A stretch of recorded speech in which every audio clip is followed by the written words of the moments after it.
All right. So good to have you here, Andrew. This is a conversation with Andrew Misle, a very good friend and SATTVA yoga teacher, motorcycle rider, incredibly funny guy. Every time I hang out with this guy, my sides hurt. But we also have a lot of deep and inspiring conversations, and I'm excited that he's agreed to come on the program here as we move into having guests on Revealing the Diamond. And Andrew, I'd like to start the conversation the way I'm sort of going to start all of these conversations as we go forward. And that is to ask you the question, what are the practices that you've done all throughout your life to reveal the teacher within you? Because that's really how I see you as a teacher. And you could sort of explain how that journey began for you and the practices that maybe you continue to do. Maybe there are practices you don't do anymore. What was the process to bring you to this place to live as a teacher and as the best version of yourself? Yeah, well, first of all, thank you for having me as your first guest. I'll go online to say that I love you. I wish you lived closer. You forgot to say that I'm also very handsome. But yeah, that's right. Okay. On the record, I'll put it in the notes. Also very, very proud of you. I said it on record. Beat that, Reno. Okay. The practices that I've done in my life. Well, it's interesting because life a lot of the time seems really, really chaotic, especially when you grow up in the way that I did. I grew up in, I was born in Canada, and then I moved to Chile when I was like 3 years old, and then, I was in a household that had a lot of turmoil actually, and then moved back to Canada when I was in like middle of grade 7. So basically, what I'm saying is that my whole life has been a little bit of trying to fit in, kind of always feeling like I haven't been, and in that I have always kept myself pretty positive about the fact that within me there was something that I needed that I had to offer. So, for me, my meditation practice started with martial arts. And in that, I started really exploring this mind-body connection, especially with meditation. And as I got into my teens, I kind of got away from it, got into the music scene, into the film scene, a little bit into the party scene as well. So life seemed pretty chaotic for the most part until I was about 30 years old. But the beauty of it is that, like, looking back on it, it was perfect, and so what I started to really contemplate in my 30s was this idea of really trusting that life was actually guiding me. So I started taking my yoga practice a lot serious quite later on, like really when I was 30 years old is really when I found my teacher and I started devoting my life to it. Some of the first practices, I guess, that really sort of changed things around for me was the practice of silence. As a person who kind of felt as an outsider, I feel like I've always been trying to be the center of attention. I've always tried to get my voice heard, and in that, I felt like I know that I wasn't really listening to people very well, and in that, I actually wasn't listening to my life very closely. So one of the very first practices that I started doing was holding silence it was just basically on Mondays. One day a week, I would get up and I would put myself in a closet and I would sit there all day long. This is a true story. A lot of people think I guess I was in the closet. But this happened, this held on for like 9 months. I did this. Every Monday I would get up, I'd go in the closet, I'd close the closet, and I'd be there all day until the end of the day.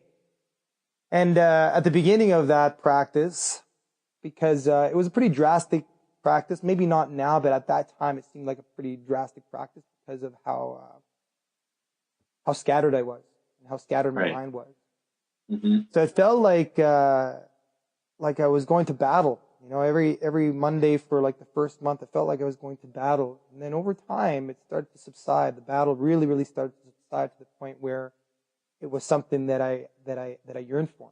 That moment of absolute silence, absolute stillness, and the giving of permission to let go of all those distracting thoughts or all those distracting things like, even like social media or trying to find things to do. Just completely surrender to that. And what started to happen is that this quality of stillness, this quality of space started to seep into so many areas of my life. It started to really influence my practice, even my physical one, Mm-hmm. So I think that's one of the more profound early practices that I did that I felt like really solidified my path, and then since then I'm always kind of doing practices like that because Sattva yoga really is a really nice blend between Raj and Hatha yoga, and the Raj practices practice like that. You take a little area of your life and you build heat there, and then from that heat, what you have is light. Mm-hmm. The source of that heat is in fact over time light, and it really shows itself through. And so the 30s for me have been a really amazing decade. I've been through a lot of ups and a lot of really, really low downs, even with my health. As you know, I almost died really through Crohn's disease, but it was one of the most amazing periods of my life. Actually, it was like truly the biggest gift that I think life has given me is the opportunity to almost die, because it streamlined a lot of the things that I held important. It turned out that they weren't, and a lot of the things that I kind of put to the side really came out to the forefront of what they actually meant for me. Things like family and things like close friends and things like not worrying so much about the inconsequential. Mm-hmm. Would you say that, like you mentioned your martial arts, just to go back, I know we're in the present day, but I mean, what age did you, I'm just asking this especially because our daughter is very interested in taking on a martial arts practice, and she's 5 years old. And I just wondered what age you started that practice, and was that practice what opened you up to the practices that you do today? Yeah, I think they did. I also think that I was meant to do this practice. Just the way that I am, I've had conversations with my dad, and he said that even at a very early on, he said that people would ask me what I wanted to be when I was an adult, when I was growing up, and I said, well, I want to do something with my body. Oh, you want to be like a gymnast? No. You want to be a dancer? No. I don't know what it is. And it wasn't even martial arts at that point. Yeah, that's cool. I found that kind of be interesting. But with the martial arts, my brother was really into martial arts when I was growing up. And, when you have an older brother doing martial arts and he's kind of like the cool guy, he kind of becomes your idol, Yeah. And so I started watching kung fu movies from when I was really young, and it fascinated me. Not necessarily the violence or like the fighting aspect of it, but the beauty of it. And I still think it's incredibly beautiful. Yeah. Yeah. So I started quite early. I started probably when I was about 6 years old. And then it was kind of like a thing that I did when I was young, but it wasn't until I came to Canada when I was 13 years old that I found my teacher that I followed until, my mid-20s, really. And, I came to Canada in the middle of grade 7, like in January, essentially. I didn't speak English, and kids can be Which cruel. is a pretty wild time to come. You came to Edmonton, Alberta, or? I came to Edmonton, Alberta in January. I didn't speak English, and so at I kind of got big transition time of your life too, like 13 years old, where you think you know everything, but your brain is not quite developed, and you don't know who you are, and it's an interesting time. It's an interesting time, it's amazing that kids like 13 years old are so resilient. Like you don't have time to really feel sorry for yourself because you're just basically trying to survive going to school and like with people and learning the language and like all this stuff. So, there is times when I used to get into a lot of fights and stuff, and luckily I could fight. And so that sort of came in a weird way, a way that I made friends. But at that time I was in an environment where kids were doing a lot of drugs, even at that earlier age in junior high.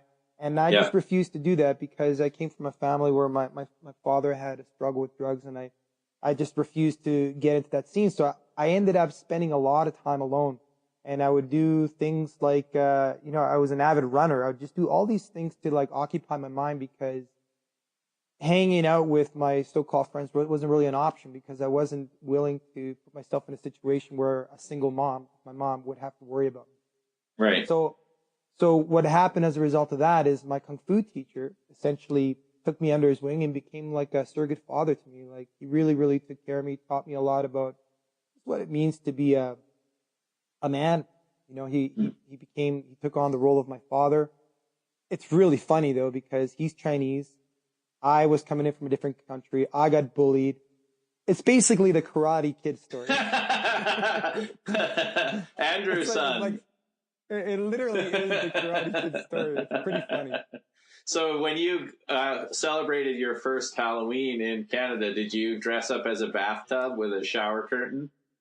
Yeah, basically. Yeah. And I got chased around by some skeletons. I love that costume. I think that's a great Halloween costume. That is a great costume. I should maybe. Okay, next year. You can go as the Mr. Miyagi. Yeah, right. I was going to say, you could dress up as Daniel's son underneath the shower curtain. So you would be a bathtub and shower with the Karate Kid inside. It's a double costume. Going to be a nostalgic evening, I'll tell you. Our daughter already, like, she'll be like, when's Halloween? And we're like, well, it's in 10 months. It's like, well, that's a long ways away. Okay, so this teacher, that your martial arts teacher, like, are you still in contact with him? Well, he passed away a few years back. Okay, I was wondering. Excuse me. No, he passed I kind of lost contact with him when I started getting into music, because he's a Chinese man, and he did actually really kind of viewed me as a son. Like, he would call me his like other son, essentially, when he would introduce me to people in the Chinese community. Yeah. Chinese fathers can be pretty hardcore with what they expect out of their sons. And I couldn't deal with that, because, at that time I wanted to be an actor, and I was doing films, and I had a sitcom on TV, and I was doing music, and I was just basically doing everything that every time I saw him, he would bring up and give me shit. Yeah. Can I say shit? Yeah, you can. I said it again. Okay. Yeah, I do it. So I do it all the time. Yeah. So we kind of split ways, and then I would see him once in a while, and I remember having a conversation. He took me for dim sum, and the conversation that I had with him was, he seemed a lot different, a lot softer, because he actually started asking me questions about things like yoga, which you would never do, right? And I remember one time he asked me to come and relearn with him this form that we'd done called Some Yi, which is like it's a really advanced sort of more of a soft style kung fu, but it's just more so for chi, for like prana work. And I was just really curious as to why he'd call me to come and it's really long and really complex, and he hadn't done it for like a decade. So we both like together worked it to try to, and we pieced it back together. But it wasn't until later on that he died that I realized what he was doing. Like, I think what he was trying to do was trying to like get it back into his body, because he was grasping for ways in which to heal himself. But I had no idea that he was sick. About a year after that, maybe it was a transmission from teacher to student as well, that you would have that, in your experience in the line. Absolutely. I think so as well. Yeah. It was really powerful. I got a call from one of my old students that I had really talked to in about years. He's just like, you need to go. Well, first of all, he called me and he said, "Hey, Andy, I want you to come over. I was out of town. I want you to come over. I need you to come visit me." And he said that before, and I would go visit him in a few months, but I never gave it any weight. Right. When he asked me this one time. So then a couple months go by, and I get a call from one of these students that I haven't talked to for years. He's like, "You need to go to see Sifu. He's in the university hospital, and he's like essentially on his deathbed." So I went down there, and I walked into the room, and here's a guy who's like my hero. He kicked my ass so many times, incredibly strong, and like it is like that's just how you learned, right? I understand. Yeah. And he would give the lessons like that, not violent, but that's how you learn it with him. Yeah. And And here he was, man. He was a skeleton, man. Like his arms were like the size of his bones. His face were the size of his bone. He was like completely messed, like just gone.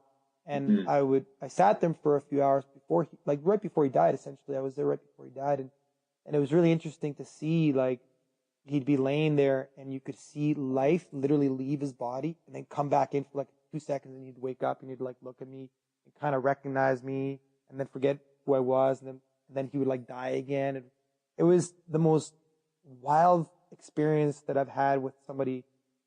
I guess that's the only person that I've ever seen pass away. And, Right. It was really beautiful, to be honest. Like, I mean, I guess it was kind of sad, but I wasn't really that sad. I was just really glad. Like, I was really, really glad that I got to spend that moment there, because, you know, if he asked me to come see him, I didn't see him, and then he died, it would have been a lot harder. I'm glad that I got the opportunity to see him before he passed away. Yeah, that's beautiful, man. So Yeah. when you mentioned that you had this career going on in entertainment and music and being on TV and acting, and you know, that was definitely something you mentioned at the start of our conversation that was important to you, to be noticed and to have your voice heard.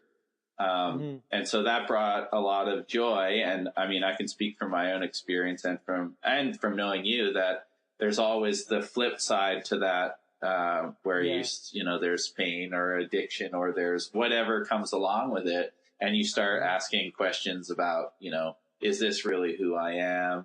And that sort of thing. And was it during that time when you got, found out that you had Crohn's disease, or did you know before that? Well, I must have been about 22, 23 years old. We were on the road, and we were touring, I think, somewhere in BC, and my tour manager essentially saw, I forgot to flush the toilet, essentially, and there was blood in my stool, and I don't know why, like, I just never really, like, you know, sometimes guys they just don't pay attention really sometimes. They don't give as much weight to certain things in their health as they should. Right.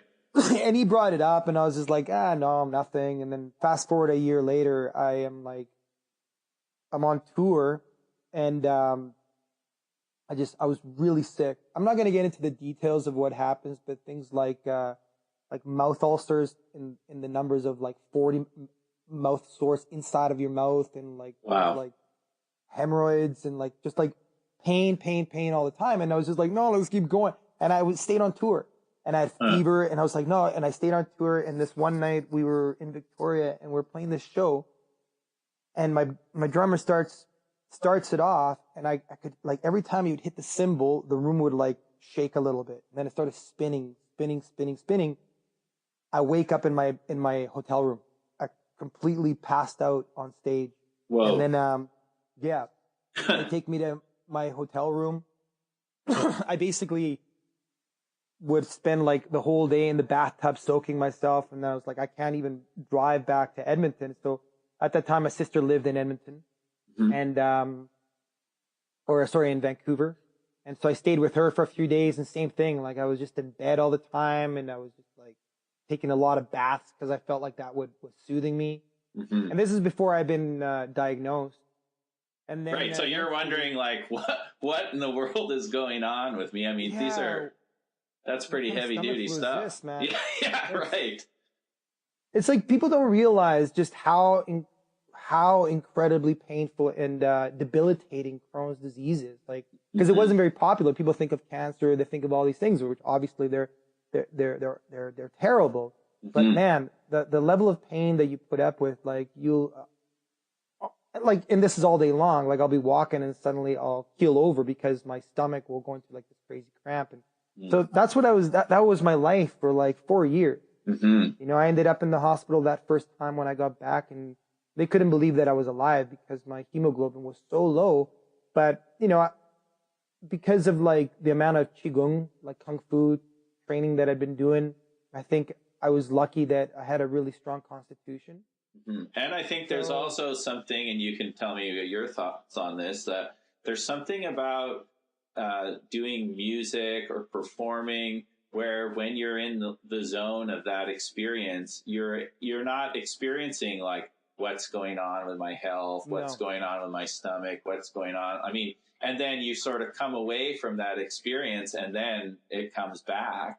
And so you start relying on that feeling of healthiness when you're, in your element doing your thing and saying, well, I don't feel like that all the time, but you only feel it when you're sort of outside of that, on stage in the zone sort of experience. And I think also the mentality of somebody who's creative, who's been on stage, is like they actually forget very, very quickly about things. Yeah. They forget about things because they're constantly trying to get to the next thing or create the next thing. So they forget that they're dying, or they don't, like literally, they literally forget that they're sick. Like they don't even pay attention to it. Yeah. I mean, that was my case. Yeah. And, long story short, I went through the medical system. They put me through every drug. I lost teeth over some of the steroids they gave me. It was, wow. I mean, the drugs themselves were insane. And then fast forward after, I came back from a trip then I quit music, quit acting. Cause I was my career acting was taking off. I had a sitcom on TV. My career as a musician was taking off. I was just finished recording my third album with Gordy Johnson, Big Sugar at Pedernales in Texas, and things were starting to happen. But my mental state, I was like the better things were going for me on a career wise. My state of mind was deteriorating really quickly. And when you say it was deteriorating, what's your thought process like at that time? Well, I was drinking a lot. I had issues with eating disorders.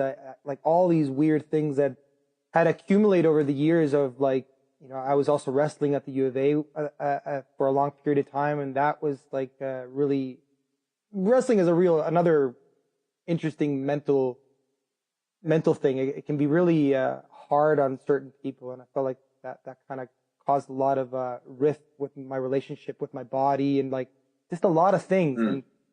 And so I basically decided to quit music and quit acting until I would because I was also very identified with it. I decided that I wouldn't ever do it again until I was happy without it, until I'd found contentment without it. And that was a real interesting sort of thing that came up that now I'm just so grateful that thought came into my mind and that I acted on it. So that was a moment of where you're really listening to your true self, like what we're talking about here, where it's like, hey, hold on a second. What's really important to you, or what are your priorities, or who are you in relationship to all of this external practice, I guess. Yeah. And I also saw my own demise. Yeah, right. Too. Especially with your health. And I saw exactly, man. Yeah. I couldn't do anything. The idea of being in a relationship was not even possible. The idea of actually getting out of financial debt wasn't possible. All of these fears that were coming into my mind, even having the fear of having an operation where I would end up with an ileostomy bag or a colostomy bag. Right. So at this point, ended up happening. Yeah, I was going to say, at this point, you have been diagnosed as having Crohn's disease. I had been diagnosed as having ulcerative colitis. Okay. I was misdiagnosed at first. Yeah. Okay. And then, so I came back from India, and I was still sick. I got super sick when I got back from India. Oh wait, hold on. You went from not wrestling to India. So these questions led to a trip to India. Well, yeah. So I stopped wrestling and I woke up in India. Yeah, I did that. No, I stopped. No, wrestling had been wrestling I'd finished wrestling a long time. It was a pivotal time where I picked up a lot of really bad self-image things that I had to work through. Okay, I see. For a long time. Yeah. So that was the point of that. But no, I quit music and I quit acting, and I kind of bummed around for 6 months and started really getting into the yoga practice. And then I just decided I'm going to go to India to do this training. So is this when you start your yoga practice during this time while you're having these health concerns and you're having these, who am I moments with your career, and at the same time you begin your yoga practice? Yeah, well, what happened was the idea of starting to do yoga was that I was going to go back into Kung Fu. Okay. I was like, I need to get back into Kung Fu, but I had developed myself as a martial artist to a pretty strong level. Like I was known within my community, and I felt like I can't just go back because mentally, I'm like, I know what I can do, but physically I'm not there. And I was really debilitated. So I'm like, okay, well, maybe I'll start doing yoga. So it'd be like the training, flexibility. Yeah, the training before the training. Right. Yeah. And then I took one class and I was just like, oh, I am going to do this for the rest of my life. It's funny how that works. It was like, I'm like, I felt like I've gotten home. Yeah. Like I felt like that all my work through Kung Fu was actually to do yoga. And I can talk a little bit more about that because in essence, I truly believe that. Like I understand more about Kung Fu now doing yoga than I ever did when I was actually doing it. Mm-hmm. Because at its root, all martial arts come from meditation. Mm-hmm. Right? They all come from Qigong, which is all coming from southern India. Like the first forms of martial art actually are still being practiced where they came from, which is in Kerala, right? Southern India. So all the roots of Kung Fu actually come from yoga. The way that I see it, anyway. Hey, it made a lot of sense that I'd taken. I learned something interesting to add to your thought there. That the word Zen comes from the word dhyana, from the Patanjali's Yoga Sutras. The word Zen comes from that word. I never knew that. Amazing. Isn't that cool? I didn't know that either. Yeah. But it makes sense. Yeah. Anyhow. I love that. No, that's great. I mean, I love that when you make those connections because I see them all the time. Yeah. Especially when I don't practice Kundalini yoga, but when I come practice with you and the afterglow effect is just like, okay, I get it. I understand it because I access it through my practice. Yeah. So it's really beautiful that you can travel a different path and end up in the same place. Mm-hmm. What was I talking about? You were talking about how you understood martial arts from doing yoga better than you did before. Yeah. So right away, I just decided, okay, I feel like intuitively, I'm like, this is where I need to be directing my attention to. So I did the whole dramatic, give away all my possessions, including my car. Right. And went to India. Yeah. Which seemed like a really, amazing thing to do until you get back from India and you realize, oh, I just gave my car to the church. Yeah. But it was a decision. I made a decision and it turned out to be the best decision in my life. I really let go of my past and just really embraced what life was putting in front of me. Mm-hmm. And ever since then, I've been doing that. I've been like not this last time I went to India, but the time before I went to India, I did a practice of like, basically, I didn't make any plans. I had a ticket into Bangalore and a ticket out of Bangalore and nothing else. And my idea was to walk out of the airport and just see what happened. Mm-hmm. And just see what life was going to... And so the whole trip became that for me. And it was the most profound trip that I'd ever had because just every day was guided. By the third day, I was sleeping in a cave on top of Arunachala, which is this holy mountain in Tiruvannamalai, with a holy man. On my third day there, somehow I just got directed there. So I've been doing that practice of listening to life ever since I came out of.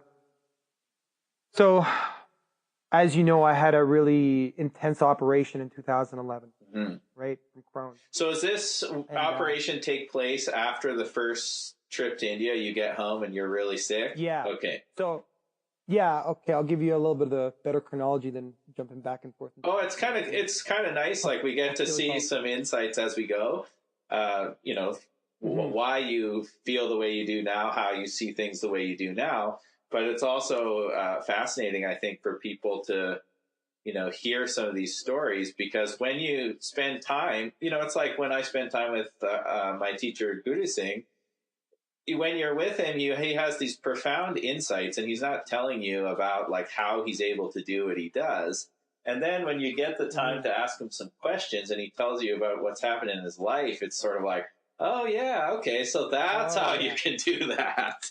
And I think there's a lot of value in that. I mean, those are some of the great treasured moments, to be able to ask questions, to have to, be in touch with that part of the negative mind that is inquisitive and wants to know and is like, oh, prove it, that part of you. And also the part of you that's neutral, that can sit back and listen. and also the part of you that is really like positive and inspiring. And I think having a conversation like this, when you share insights on how you are now and then connect them to the way things were, that's totally where we're going with this. Well, it makes everything so worthwhile. And, and I've heard Guru Singh, when we were there one time, he would often say, tension, pressure, friction, and stress are a light source. Yeah. And when he said that, I'm like, yeah, I mean, of course, like this is exactly how I've viewed my whole life up to now. Like in the moment, it seems chaotic, but when you pull back, you recognize that it's actually a sophisticated order that life follows. But if you look at it in the details, it looks chaotic. Like the devil lives in the details, right? But when you extrapolate the timeline, and then the beauty of that is that you develop wisdom, because we always say hindsight 2020, but my definition of wisdom is the ability to have hindsight 2020 in the unfolding of moment to moment experiences. Totally. You know what I mean? Yeah. So like you've been there so many times and you see it and you're like, oh, okay, now I know how to navigate this because of all the things that have happened in my life, right? Yeah, it's definitely an experience of, it's almost like, the more practice of meditation and trusting and all of those practices that you do by learning to just hold space and sit with things, when things come up in the moment, which they always do, that are painful or stressful or challenging, it's almost like you have that moment of pause so you can see what's really going on instead of like buying into what appears to be going on.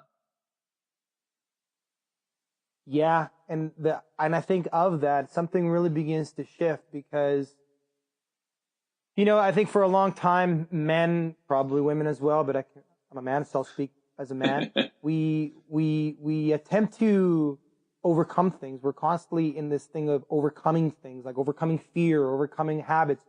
And then it wasn't until, for example, when I started doing my practices of silence or of deep relaxation that things started to shift from overcoming to dissolving. When things come up, it's not a matter of overcoming or figuring out. It's a constant matter of just actually allowing it to dissolve. And sometimes that dissolving is even acceptance, isn't it? Like some of those things don't go away. You just create a new relationship. Most of the times is that they don't go away. They never do. I don't think any of the demons that people have in their life go away. But they do become incredible tools for navigating, because you start to, like you said, when you are in relationship with something, it informs you, but it can inform you negatively or it can inform you positively. Right.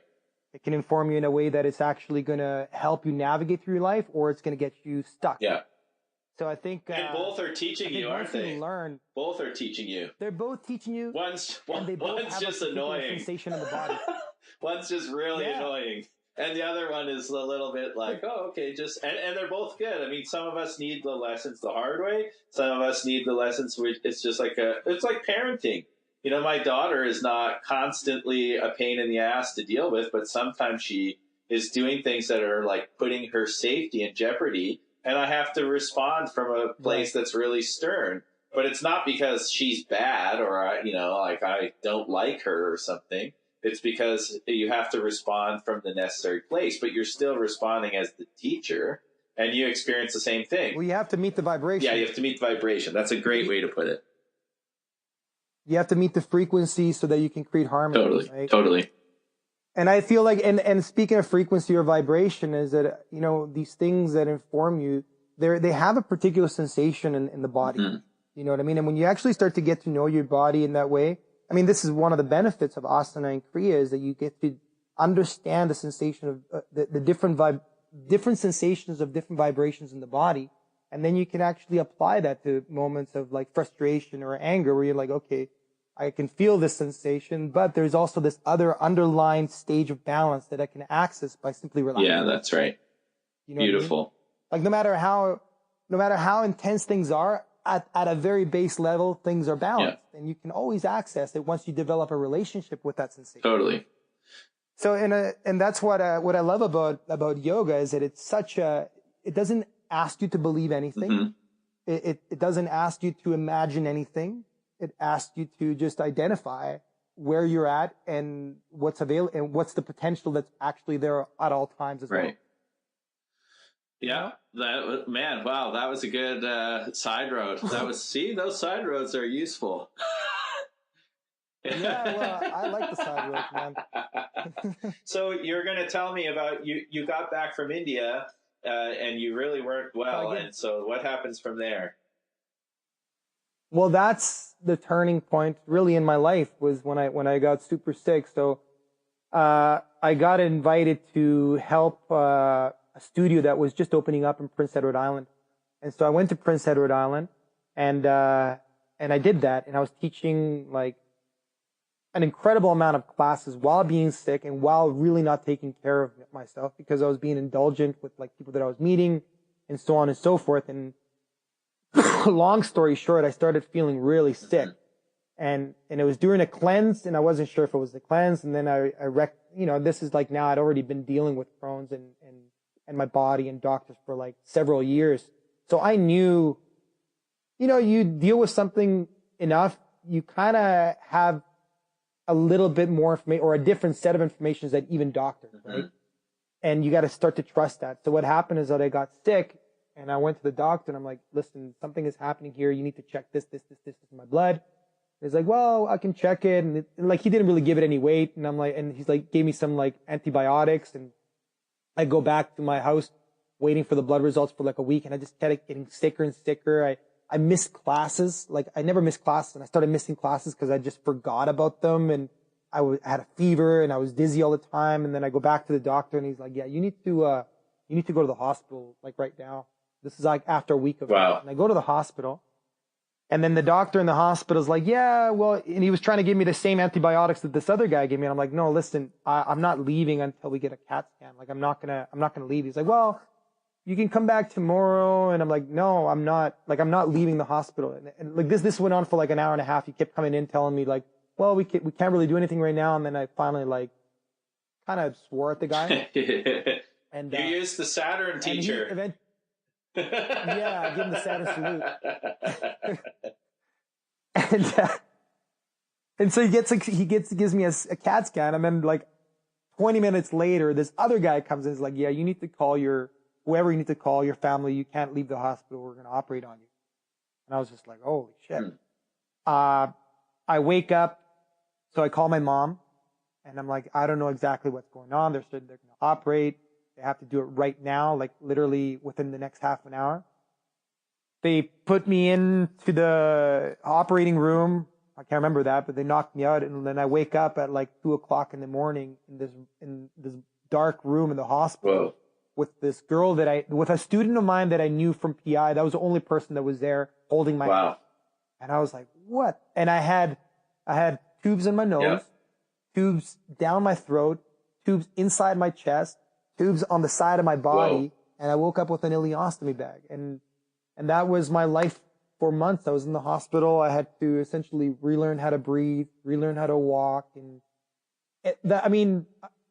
I'm not going to go into the details of all the things that happened because they're really disgusting, but it was a really intense practice. Let's just put it that way. I was in a really deep backbend, but it was amazing, man. Like, essentially what happened, this is right when I started working with my teacher, Ramin. Right. Like, he became my teacher over the phone, essentially.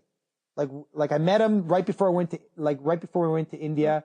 I was like, I want to learn from this guy, but that I was on my way somewhere else. And when I came back, I left right away, but we kept in contact, and he essentially gave me some practices, and my path to healing was kind of backwards, because usually people will start with asana, pranayama, and meditation, but because I couldn't move and I couldn't breathe on my own, he started giving me these meditations. And then once I could start like moving a little bit and doing more, like I could breathe on my own, essentially, I couldn't even talk because my pranic body had receded so much into trying to heal my body that like when I would talk, no voice would come out. It was really interesting. But I started doing eventually pranayama techniques and I started getting better at a rate that the doctors couldn't explain. Where the doctors are like, well, we don't even know if like you're going to be able to practice yoga again, like, or at least not within the next year because of like your body. I started getting really well. And then like before they actually, let me go of the hospital, they'd given me a day pass, and I essentially called the yoga student and asked them if they would let me teach a class. So I taught a class while I was still hospitalized.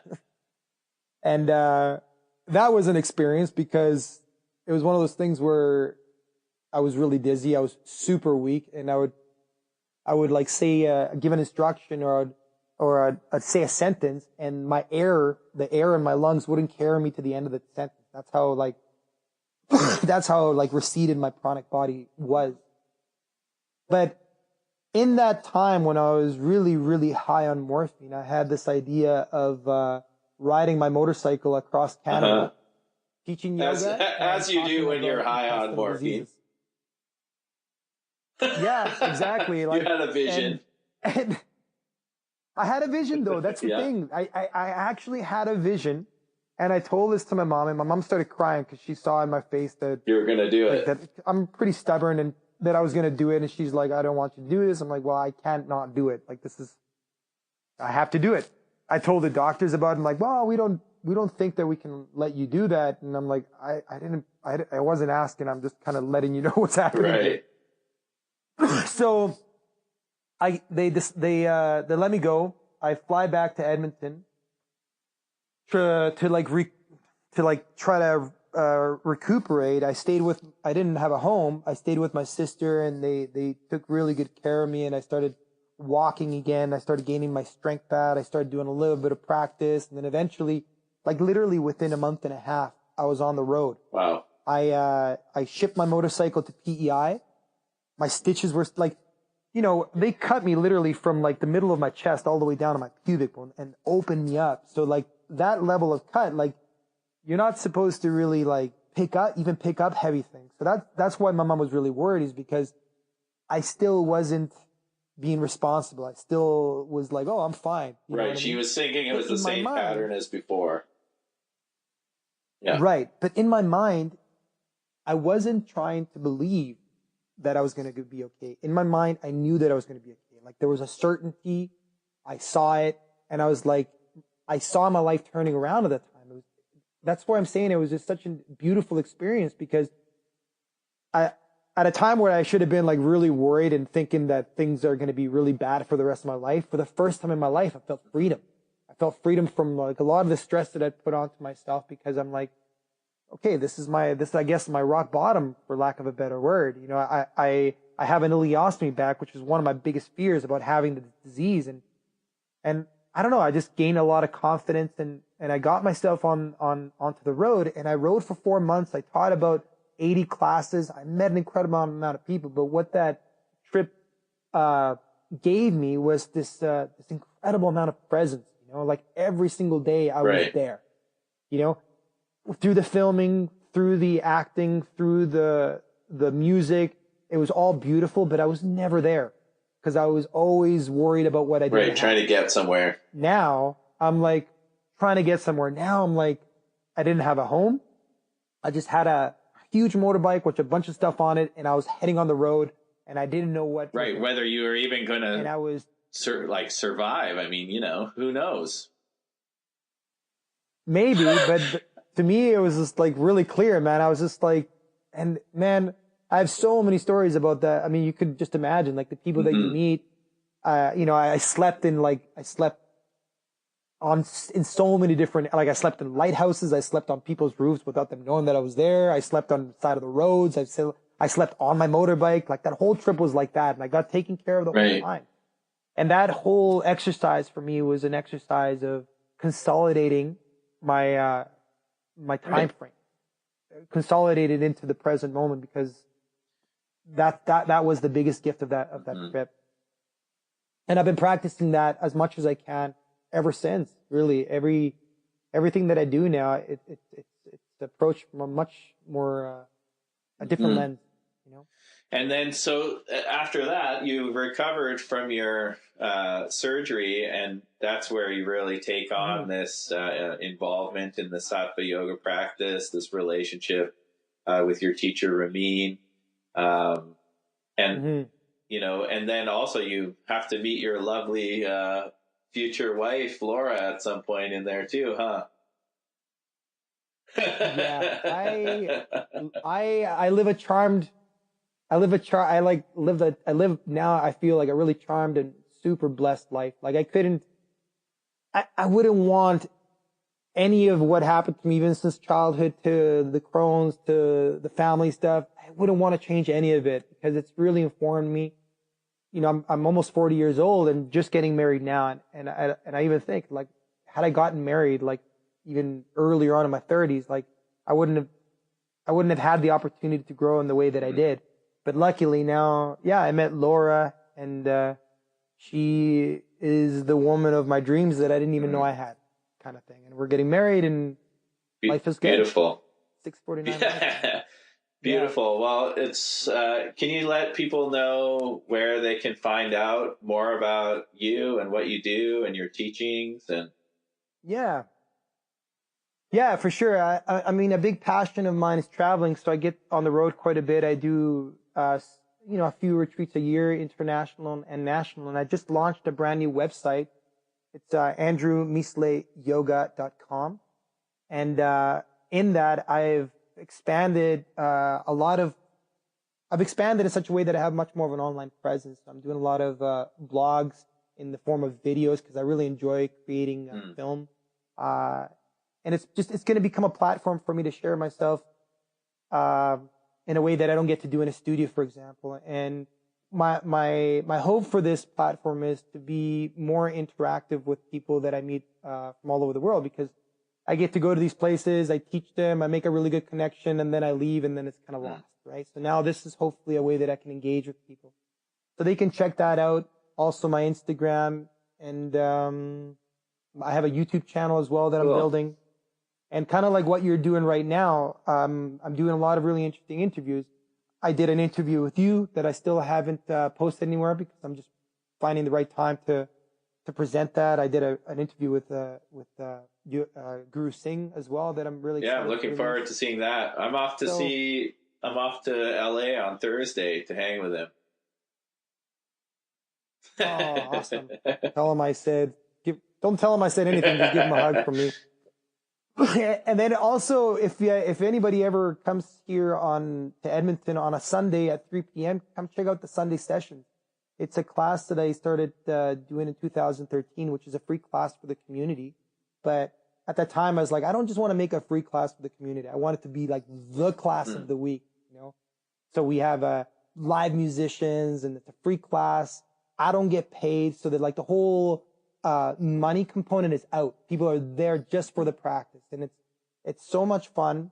The vibe is really, really high, and so they can come if they're in Edmonton, 3 p.m. at the SATTVA School. Beautiful. And if people want to learn more about, and also when I come visit you, and if people want to learn more about SATTVA Yoga, they can go to what's the SATTVA Yoga website? SATTVA School of Yoga. Perfect. SATTVA School of Yoga. Beautiful. Well, I'm so blessed to have you as a friend and to be on this journey with.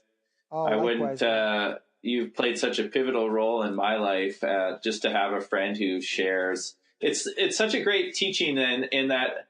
I'll tell you a funny story as we close here. I love this guy, John Joseph, who's an amazing teacher and yogi, but kind of an unconventional yogi. And he was a roadie for the band Bad Brains, and he was a street kid and in and out of jail and had a rough life. And he said, if you don't believe that there are many paths to God or to self-realization or anything like that, and you think there's only one religion or some idea, explain this. He said, I prayed to the God of Rastafari and he gave me Krishna.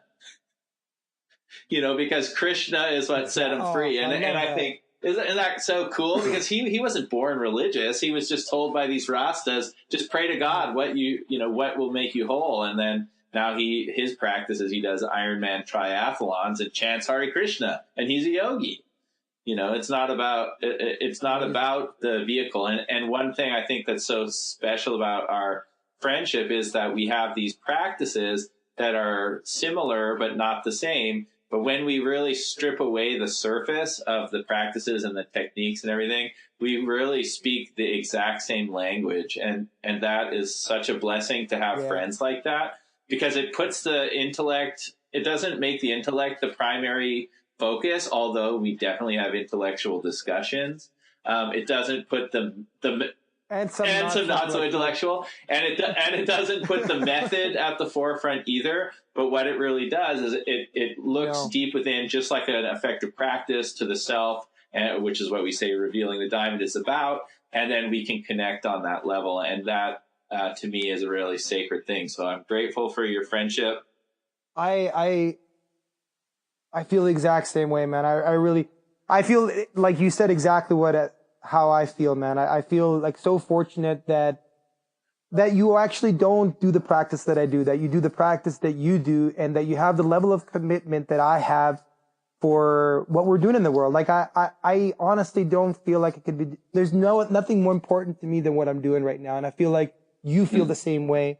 And there's that bond in that, you know, and it's really, I love watching what you do. I support it 100%.